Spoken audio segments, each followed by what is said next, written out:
It is my honor to introduce two incredible speakers to our Racial and Healing Justice Speaker Series today. We are joined by Vonya Quarles. Vonya is an attorney and founder and executive director of Starting Over, Inc., a Riverside-based nonprofit organization that provides transitional housing and reentry services. She is committed to ending cyclical and systemic mass incarceration. She was also a Women Organizing for Justice Fellow in 2010, a Women's Policy Institute Fellow in 2012/2013, and a J. Irwin Award recipient in 2013. We are also joined by Arthur Levine, the project director and a board member for Huerta del Valle. He began his work in urban and community agriculture in 2008, leading service learning trips to teach on systemic racial and environmental justice challenges in post-Katrina New Orleans. Arthur graduated from the one and only Pitzer College in 2014, majoring in neuroscience, and while finishing his BA, he collaborated with Pitzer in Ontario, Maria Alonso, and the City of Ontario to launch Huerta del Valle, an urban farm and community garden that provides fresh and healthy produce as well as nutrition education. So thank you both for joining us today, and I'm excited to hear from you.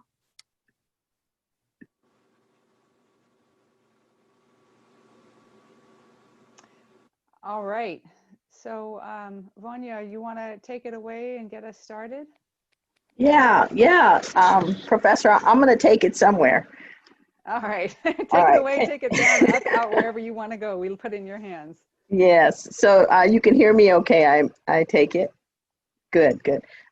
So it's interesting that today in 2020, we're talking about systemic and structural racism. To some of us, it's not something new. Most of us have lived with it and experienced it for most of our lives. The conversation, I think, of the last 20 years or so has really been about whether this exists or not. And so what we look at, what happened with George Floyd is that we can no longer deny the existence of structural and systemic racism. It's now in this time period, we're faced with the opportunity to actually address and acknowledge it and abolish it where we see it existing. And it's not limited to one certain justice issue or one certain front. This racism is so amorphous and so embedded in the very culture of this country that it exists everywhere.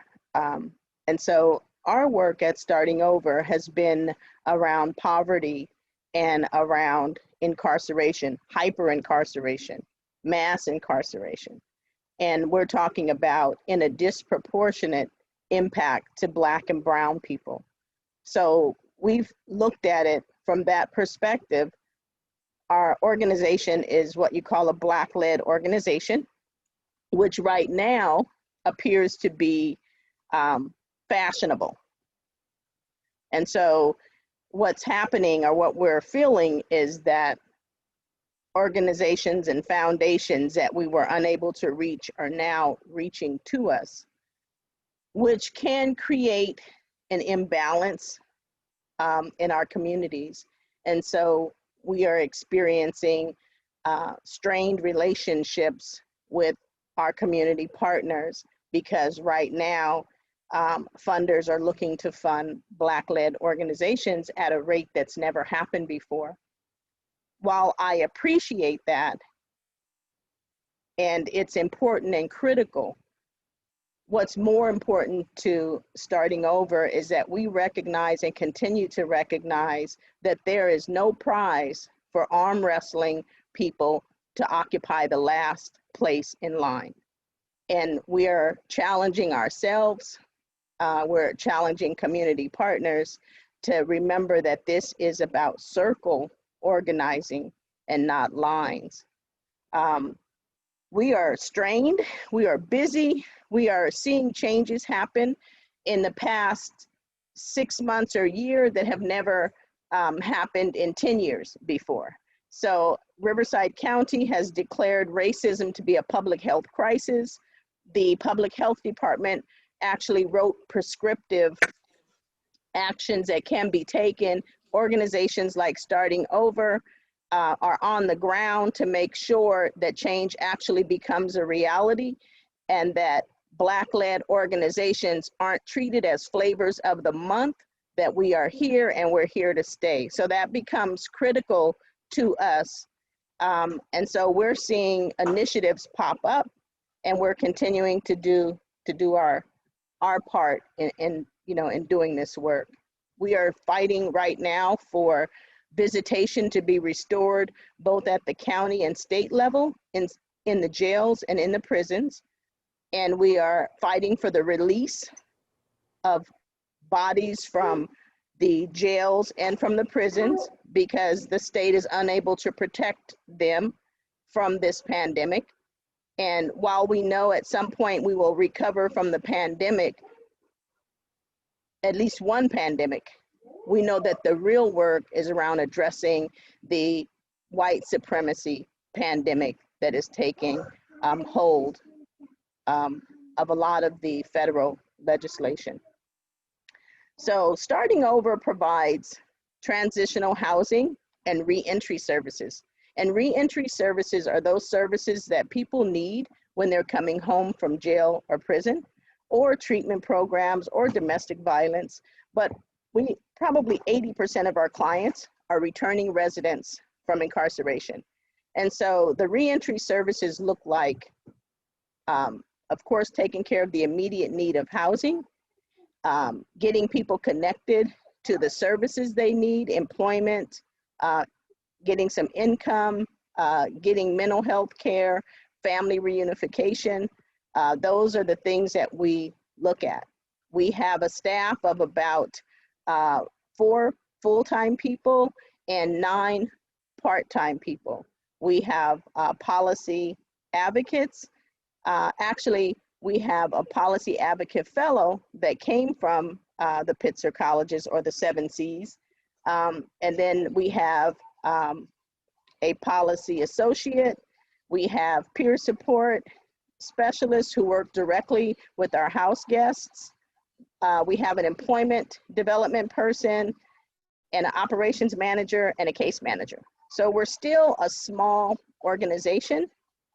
We have a few projects that allow us to do more in terms of civic engagement, and that is our Riverside All of Us or None chapter that we work with is one of our projects. And then we're part of state and local coalitions around housing and family reunification. The last 2 years, we focused on the impact that the Child Protective Services has on poor and Black families, and especially those of people who have been incarcerated or currently incarcerated. And so we've been doing work in that arena. I think all the work we're doing is really about the people who've been most impacted. And so we actually center our work with leaders who have been system impacted, and they actually direct the campaigns, the priorities, and the work that we do. I'm system impacted. I'm a 3rd generation convicted felon, and probably 90% of our staff has been system impacted or directly impacted. And they are the drivers of the organization, and they do amazing things. We have 6 transitional houses and 2 harm reduction houses, and we operate in Los Angeles and Riverside counties. Let's see. When I look at systemic racism, the big challenge for me as a director is to ensure that I'm not mirroring or replicating the very harms that we're fighting against. And so that has been a challenge for us. And one way of resolving that challenge is to actually have these intentional conversations about what we're fighting against and looking within our organization to see if we've replicated these practices, these norms within the organization. So there is Bobby Butts, who leads the Family Reunification, Equity and Empowerment Project. And what she does is she provides a weekly hub meeting, which is virtual now. And she meets with families who have people who are in the, who have children in the child welfare system. And she shows them how they can help themselves to navigate the system and improve their chances of family reunification. And they also do policy and advocacy work. And I'm gonna have to step out of this room because my grandson came in here with his tablet and I'm hoping you all don't hear him. So I'm going to move. Vonya, we can't hear him, but we understand that this is the way of it too. This is how Yes. Yep. And he might follow me again, but so Bobby Butts actually leads the Family Reunification, Equity and Empowerment Project. And they won 2 state bills this last legislative cycle. And their goal is to apply a racial lens to family separation or family regulation and family reunification. When you look at the numbers, I think there's 55,000 children in foster care, the largest portion of whom are Black and brown.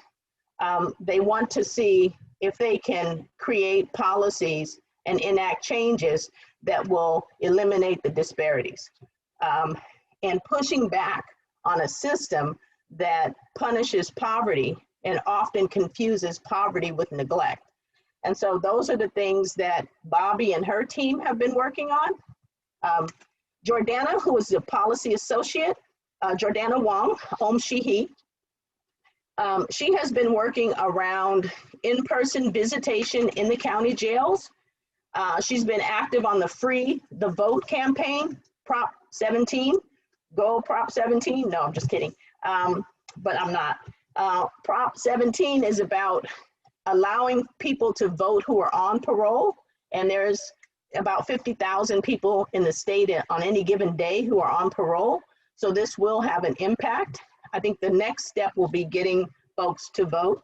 So she's been working on that. She's also been working on the Release Riverside campaign. Her and Avalon Edwards has worked on that, and they've actually been successful in getting a 15% reduction in the number of people who are inside the jail. 15% increase on those jail releases, and they're still working on that. So that's really good. And then we have the housing team. Now they call themselves the care management team, and they are the peer supports, house managers, operations manager, and the peer support folks. And so that's our housing team. And then we have Michael Wahomey, who does the employment. And if a person has been incarcerated or has a conviction history, there are several policies and practices, employment practices in place that make it hard for them to get employment. And so Michael's work has been to prepare re-entering folks for employment, as well as talking with employers to make sure that their policies actually comply with the law and that we get them to move the needle on what they look for in a candidate. Oftentimes, just because a person has been incarcerated doesn't mean they don't have skills or that they don't have good experience. And so there's some narrative work that has to be done, and that's what we do in order to change people's hiring policies and practices, both at the public and the private sector. And so that's kind of the work. And I think if you were to say one thing about all our work, it has been to change the narrative. And so for most of us, we spent our lives on the defense because we felt oppressed or we felt under attack. And now we have the opportunity to play offense. So how do we take control of a narrative and change the dominant narrative to hear us, to be our story? And that's really what it comes down to, I guess, at the end of the day, is how well we tell our stories. And if I could tell you any stories about the people that have come through our housing programs or who've built community with us, it would be the change that you see when folks move from being the victim to the thriver or the victor or the survivor, because we see lights light up every day with people like that. We see people, women who come into our housing program who had been on the street since they were 11 or 12, spend their whole youth in youth authority and begin the whole cycle over in the adult system, come out at 25 and 30 years old, not knowing who they are or where they fit in, and they find their way. You know, I can talk about women who have found their way, who are now sitting in the seat of a counselor, in the same seat of the counselor that helped her find her way. She now sits in that seat helping other moms. She got her children back. She went to Sacramento and fought to make sure that people who were convicted of manufacturing drugs would not have a lifetime ban on food stamps or receiving services for their children. She did that. And she was a woman who never knew her own power, her own strength, or who she was. And that's the beauty of this work. It's heavy work, but when we see stories like that come to life, it's worth it. And we live for this work. You know, the folks on our team live for this work, and we're happy to be a part of it. And we love building community, working with people, and changing lives and systems. So is that my 15 minutes? Okay. I think it was. That was a beautiful 15 minutes. Thank you so much, Vonya. We'll be coming back to you later in the Q&A, I'm sure. But we'll turn now to Arthur and let him share with us how they are building community, you know, across the street, down the block from starting over, in a number of similar but different ways. Arthur, the mic is yours. Thank you. Hi, everyone. Thanks so much for having me. Nice to see all of you. It's great to be on a Zoom with so many shared cameras. Sometimes it's just the squares. I mean, first of all, just like, you know, I don't know how many of you are currently 18, eligible to vote, registered to vote, but I think you should definitely vote like today if you have your mail-in ballot, if you can. When I was in college, I was more on the lines of, I don't want to vote, it doesn't make a difference, da da da da. It's part of a massive strategy. It's not the only strategy at all, but it's part of a strategy. And to completely throw that away and to poo-poo the idea of voting within the desire to live in a democracy is really not the right way to go. And so many people have fought for so long for the rights to vote, to increase the right to vote, to expand the right to vote. And that includes students and young people to be included and to have their voices heard. So please do that. It's right now.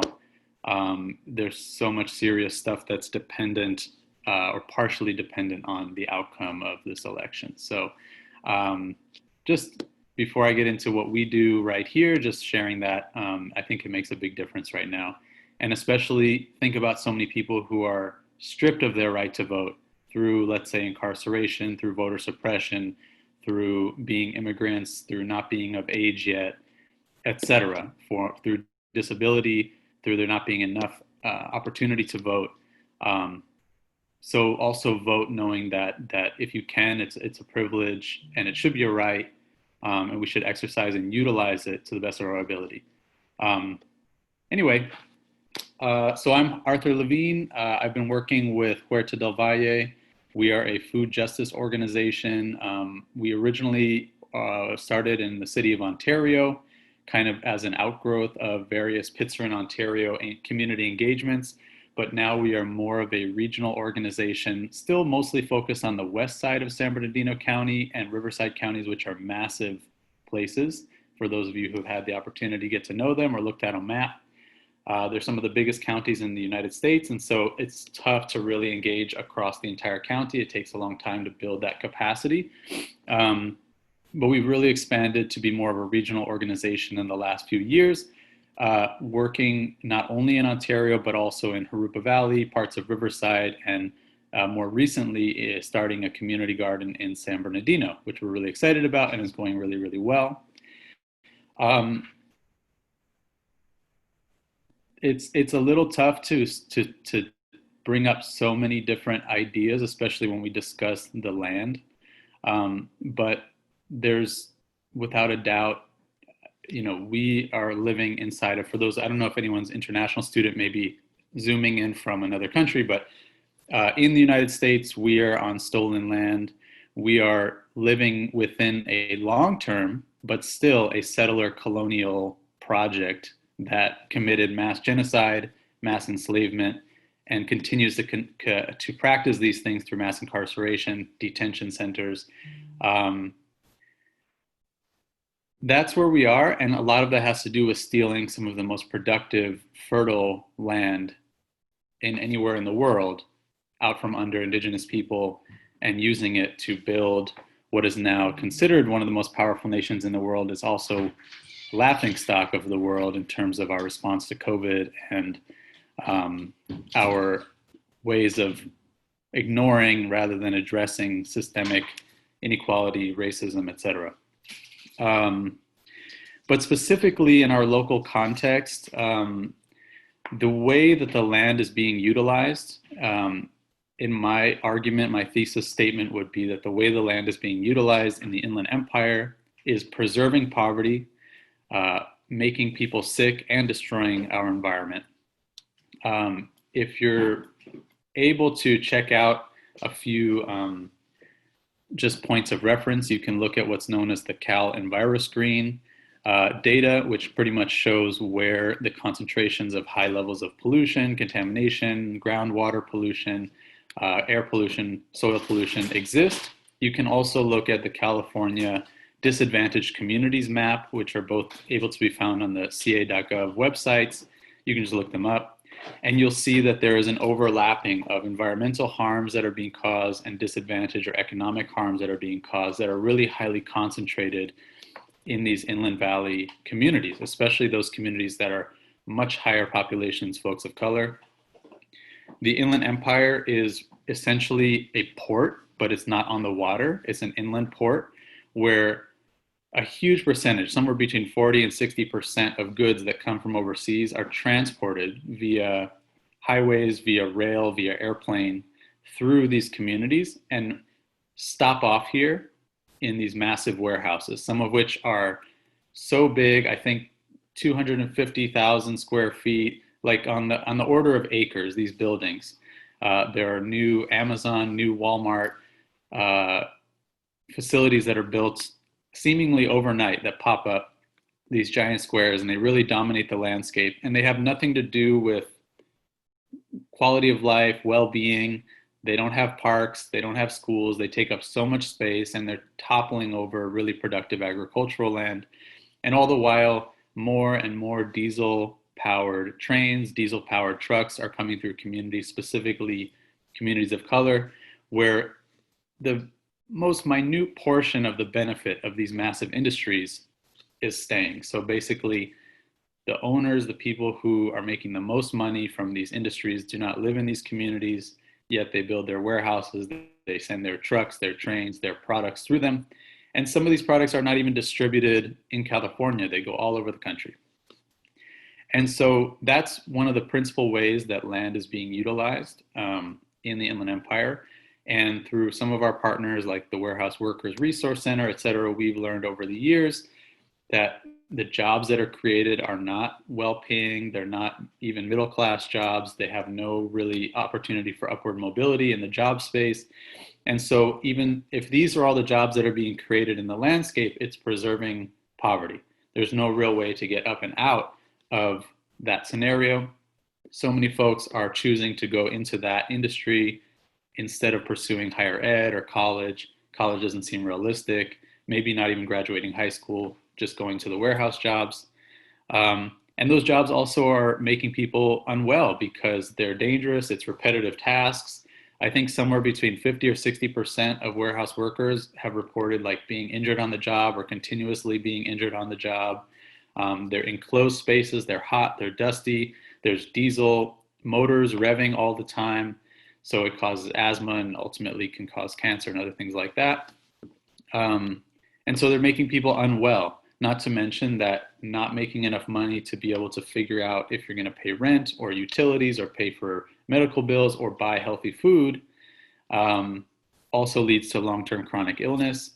And the study I always reference is the United Way, I think like a year or two ago, reported that 1 in 3 families in the Inland Empire struggles to make ends meet, which means they have to make hard financial decisions on a regular basis about utilities or rent or having to move or something like that. And it's destroying the environment. I mean, there's no question with the amount of wildfires, with the amount of drought that we're facing, with just the simple fact that a blank piece of land with nothing on it essentially exchanges carbon at a neutral rate. Whereas if you put a forest on it, it's going to absorb a ton of carbon. But if you do the opposite, if you build a warehouse and you put all these diesel trucks and all these AC units and ventilation units, none of these places are using solar panels or renewable energy, you're actually emitting more carbon from what could have been a carbon sink. And so the way that land is being utilized, the decisions that are made today are preserving poverty, making people sick, especially working class, immigrants, people of color, making them sick, and destroying the environment. So what can we do about it? I think it comes down to how land is used. And frankly, it's a battle. If we were to try to wrest the land from the owners, let's say, it would be a bloody battle. I mean, we've seen so much of the justification of violence on the part of the police towards the uprisings in response to the murders of George Floyd and the ongoing violence and oppression and brutality of police towards Black communities has been justified by saying, well, we're protecting property. You know, so many people have made the case that police and these forces are out here to protect land and property, to protect owners, to protect whiteness, rather than to protect life or safety or what they supposedly are out there to do. And so, of course, there's really no realistic way to go about taking over land and giving it back to indigenous folks, to descendants of enslaved Africans who worked and built the country on this particular land by growing crops, by building, the agricultural industries that made America great back in the day, supposedly. We can't do that, but what can we do? So what Huerta del Valle has really done is brought people together to grow their own food as a way of building power in communities that are so often feeling like the victim. And it's yet another way where communities can feel powerful when they are even partially responsible for growing and preserving their own food, for creating their own healthy environments, for even transforming, let's say, a quarter acre of land from a vacant lot into a vibrant garden. It really gives folks this sense of ability, of power, of agency. And then we just want to go more from there. And so we started this community garden in Ontario. It was a great opportunity, and it was a collaborative partnership working with the City of Ontario, Pitzer College, in fact, and community members. And it kind of turned into a community organization that basically looked for opportunities to replicate this model and do it all over. And so through partnership, especially partnership with public agencies, parklands, et cetera, we've been able to connect more public land to the public itself vis-a-vis the nonprofit for public benefit. And this is something that I think has the potential to really build the sense of power and agency in the community.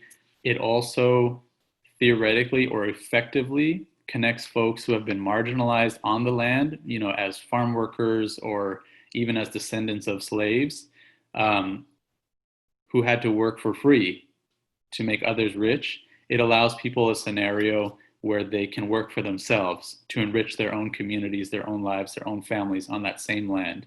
And effectively, hopefully, as we continue to build these models and build more trust, we will even create scenarios where people can own their own land or have some sort of land trust or permanence on the land and create benefit stewarding the land for these historically systematically marginalized communities.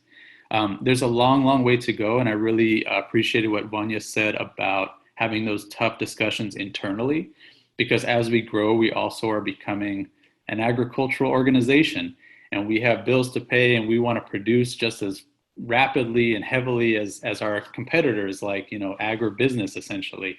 And we have to be really careful about not replicating like exploitive models, about really working hard to have these tough conversations about how we can be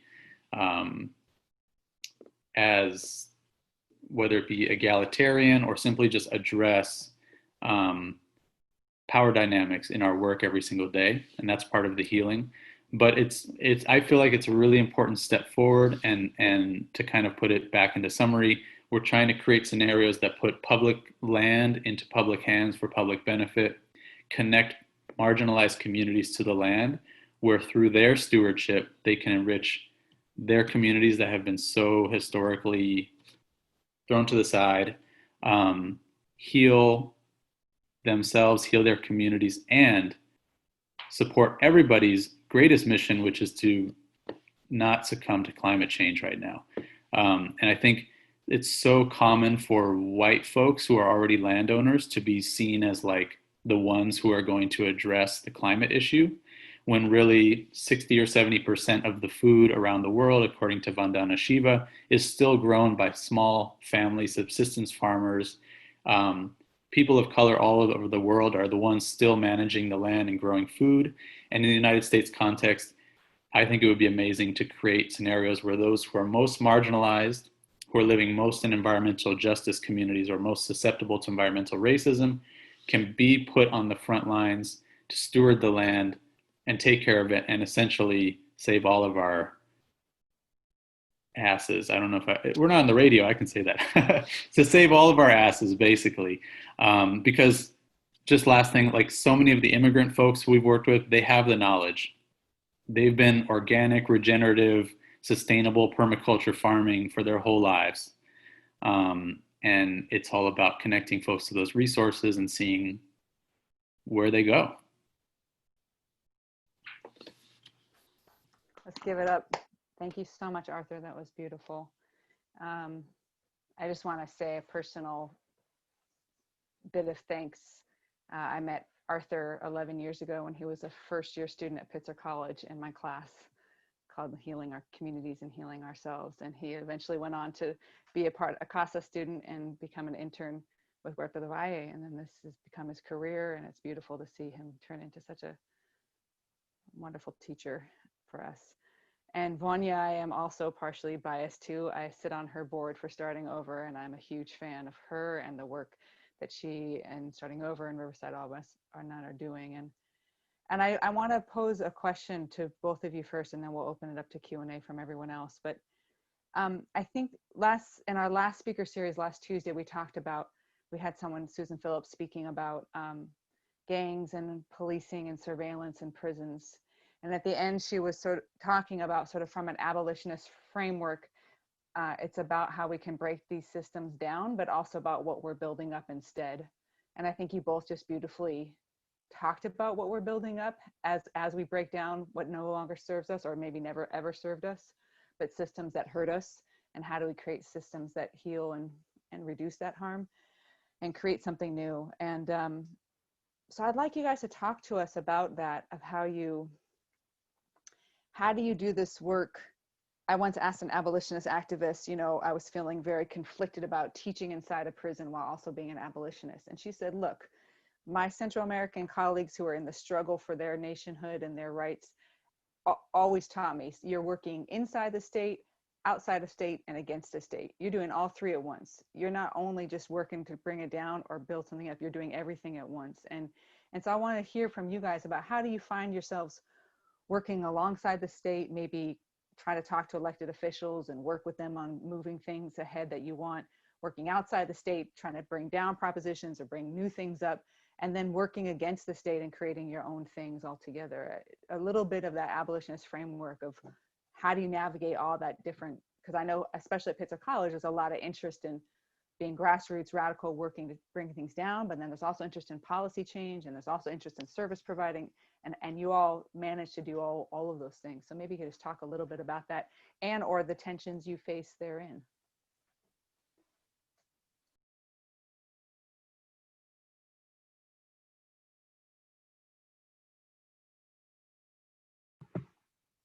So I guess I'm going to go first. Is that okay, Arthur? All right. So yes, that is definitely real. And so I take a holistic approach to how we look at it. I know that right now there's been a lot of shift, but we wouldn't have this shift were it not for what you call radical organizing and boots on the ground. We wouldn't be having the conversations we're having now without it. And so I don't think it's a strategy for us, at least, that's one or the other. When it comes to change, we're throwing everything at it. And so what I mean by that is the Riverside All of Us or None apparatus, the Release Riverside apparatus, those are grassroots power bases of people who they're not going to let Starting Over tell them what to do or not to do. They're doing what they think is best. They are system impacted people, friends and allies who are working towards their vision of what freedom looks like. From a Starting Over perspective, we have the reality of funding and needing to survive, maintaining the organization. So we believe in the strategy that all of this must come together for abolition. So when we look at meeting or talking with elected officials, it's not about adding to budgets that are already overinflated. We're always looking at how do we reduce the budget of law enforcement? How do we increase community needs like money for housing? How do we change the child welfare system so that our children aren't subjected to being snatched from their homes? So it's always the same work, it's different tactics, different strategies to get us there. When we think about an abolition lens, it is a dream and a vision for all of us that all of these systems stop. But one way we've learned to starve the system is through their fiscal, through their budgets. And that's what our work is doing. How do we reduce the budgets of the oppression? How do we, and it's not just the police. If it were that simple, it would be a lot easier, but it's not just the police. It's education, it's child welfare, it's housing, it's licensing, it's every institution in this country that has been created. And if we marched every racist to the ocean and watched them walk in and drown, it wouldn't change anything unless we change the systems they leave behind. And so we believe behaviors are important. We shouldn't have a joker in the White House who's flaming the fire or fueling the fire, but the truth is the fire has been here from the indigenous people to immigrants trying to come here today. The fire has been here. And so I think the radical organizing is helping people to make the choices they need to make. I know you can hear him now. I know you can hear him now. He's cheering you on. He's like, go grandma. Yes, preach. That's right. I am so sorry. No, don't be. He's saying Okay. you're telling truth to power. We hear it. Yeah. So I think it's not a single tactic, and I respect all of them, because if it weren't for all of them, we wouldn't be having this conversation on this topic right now, and more importantly, rooms of power wouldn't be having the conversations they're having right now. And our work is about changing the power dynamic. We don't have money, but we have people. We have the numbers, and we can turn it around.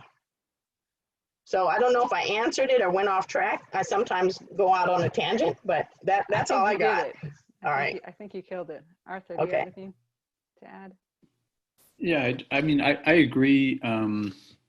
I was trying to find the quote, but I feel like I remember a friend of mine reading a little bit from this book called Against Equality, Prisons Will Not Protect You. And I remember the intro speaks to this idea that there are sort of three prongs. One is survival, one is tearing down, and one is building up. And you have to work on all of them, you know, and they were speaking specifically about folks who are incarcerated. You need to support folks who are currently in there, you know, through survival, through survival of the marginalization, which is being incarcerated. Of course, seeking to end and abolish prisons, and then what comes next? What kind of restorative justice practices, what kind of healing practices, what kind of community accountability practices can be implemented? I think it's a real privilege to work exclusively on the what are we building kind of thing. I've recognized, like, as a white person with, you know, coming from a middle class upbringing, I haven't had to fight so much for my own survival, and I haven't had to fight so much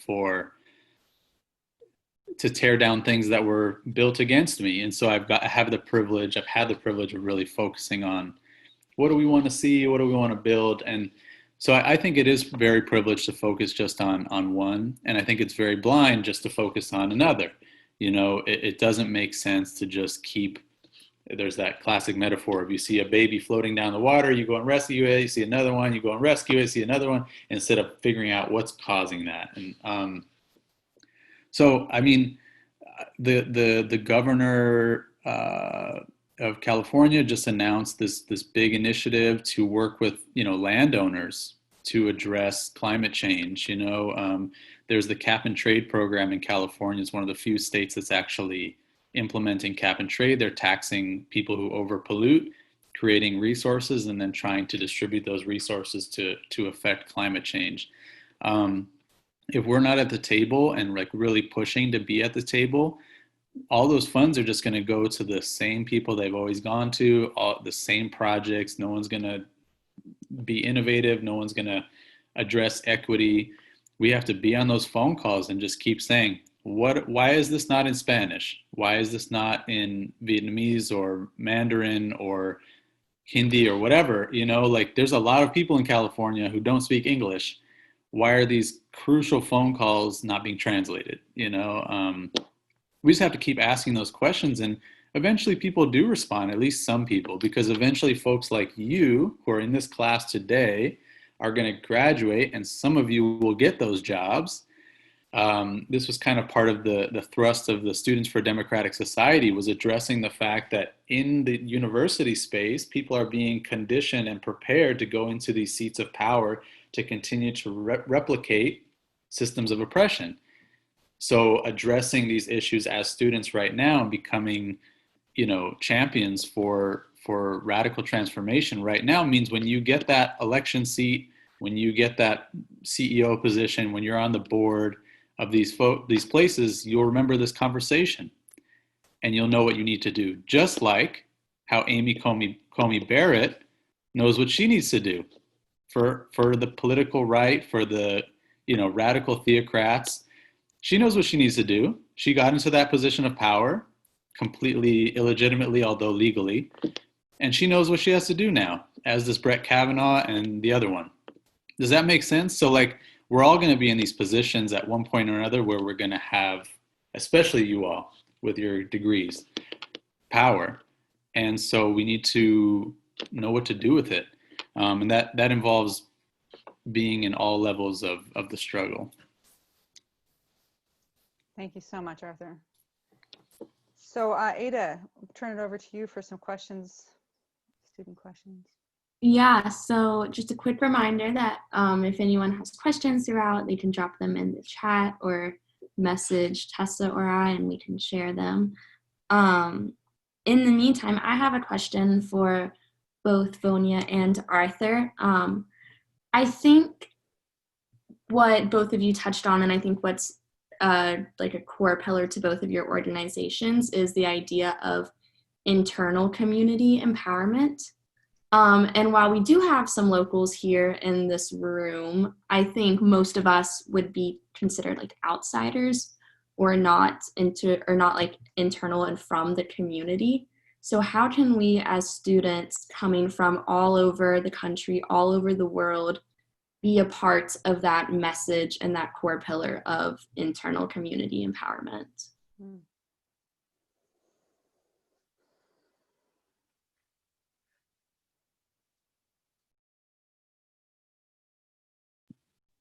Well, I wasn't born here either, in Southern California per se.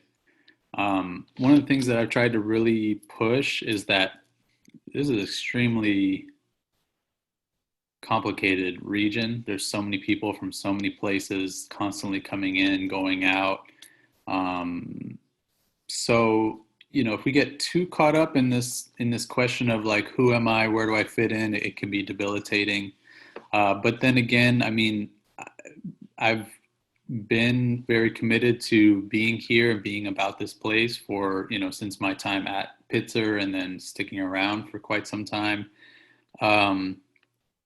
But I've also always sort of seen my role as like, how do I utilize the privileges that I have to support folks who maybe wouldn't otherwise get a chance or be at the table, be at a seat, or just simply sharing. I mean, like a great example, I think, is like a friend of mine who works at a fairly well-known company, you know, was talking to an acquaintance of both of ours, and she was like, I'm interested in film. And he's like, well, I work for a professional like studio where we do all this stuff. And that's like, you know, getting folks in the door sometimes is just a matter of figuring out how to be a wedge or a lever or something so that the folks who need to be at the table can be heard, can be communicated with. I've played a huge role just translating over the years because I am fluent in Spanish and English, and just making sure people are understood. It's so despicable, I feel, when a city or a group says, oh, we have a translator, and they put someone and they don't translate. They barely even summarize what the Spanish-speaking person said. And then they barely summarize what the English-speaking person is saying to the Spanish-speaking person. And being bilingual, you see that, and it's like, wow, that's it. It's like this very clear thing that is completely limiting the interaction. So like, sometimes the difference between you and a community member might be the fact that like you can read and write. One of the main differences, and how can you use that to support folks getting their brilliant ideas into places where they're only going to be received vis-a-vis like a written proposal. You know, there's just so many ways when you can think about what you have access to, your privileges, and how you can kind of have them play a role wherever you are, you know, whether or not you're from here or not, whether or not you choose to root down here or not. You can take stock of what you have to offer.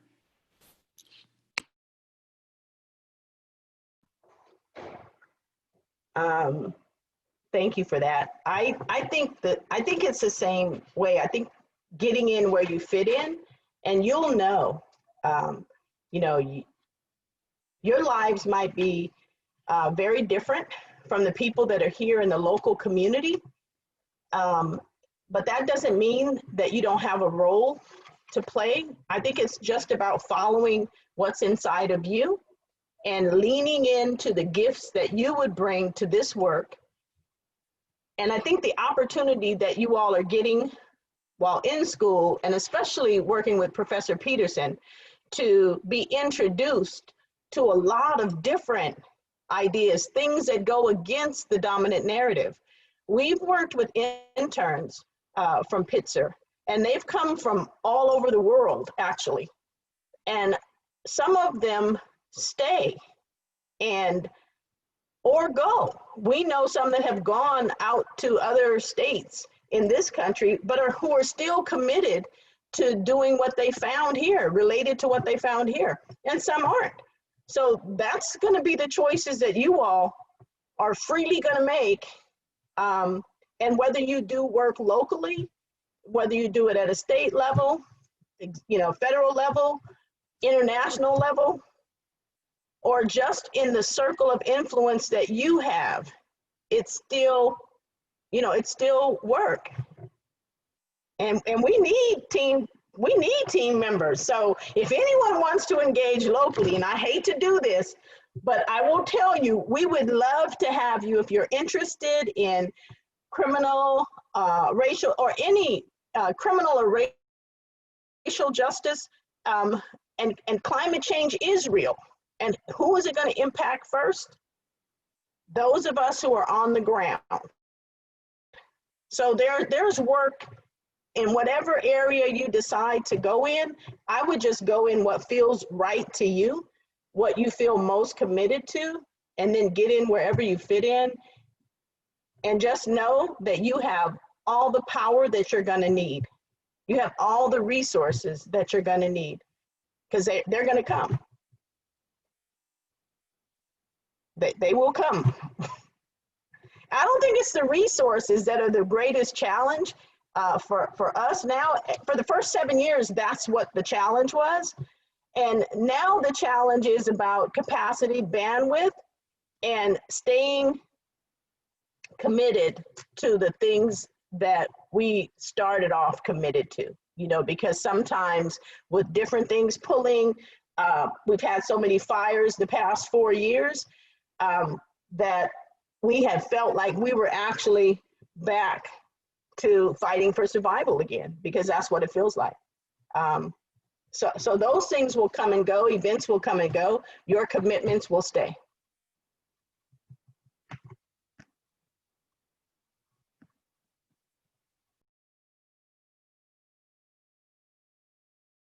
So we have a question in the chat. It says, how have each of you prevented burning out when doing this heavy work? How do your organizations support staff and community from burnout? And how does healing justice take place in this? Thank you, Rosalina. I would say I am burnt out right now. So hasn't necessarily been a successful practice of that. However, we're learning about it more. And I think that honestly, one of the biggest things that maybe would have helped before getting to this point would be like greater and broader support from people who are really like, I'm here to be here, especially when it comes to the work of transforming land and it's just you need hands, you need a lot of people involved. And I know that folks are so busy. Some folks are working 2 jobs, have children, have elders to care for. And it's tough to expect a lot in terms of time and commitment from a lot of the folks that we work with, because there's so many other pulls and draws and demands. And that's part of what the challenges are of living in a more resource scarce scenario. So I think that even though we've been so well supported over the years, really even more support from folks who are interested in making longer term commitments, showing up regularly, changing their priority, like my priority is partying, or my priority is like whatever, my grades, to my priority is like being part of something, being part of the change, uh, making commitment and deeper relationships with people in the type of work that interests me, and having a little bit more of that commitment. There's been so many people who have come and gone, and it would be great to have as many people sticking around. Who also, there are plenty of people who stick around, but it would be great to have more of that.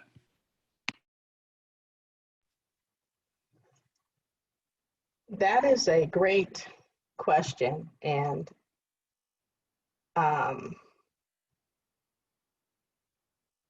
as far as burnout goes, I've gotten burned out on certain things, right? Like I get burned out on meeting with the same people over and over who have the power to do what we want them to do, but don't do shit.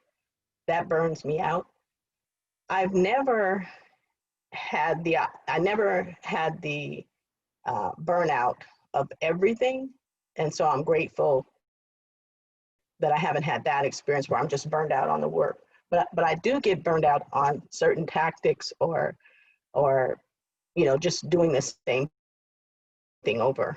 That just burns me out. I'm an introvert by nature, so it takes my energy when I'm around people.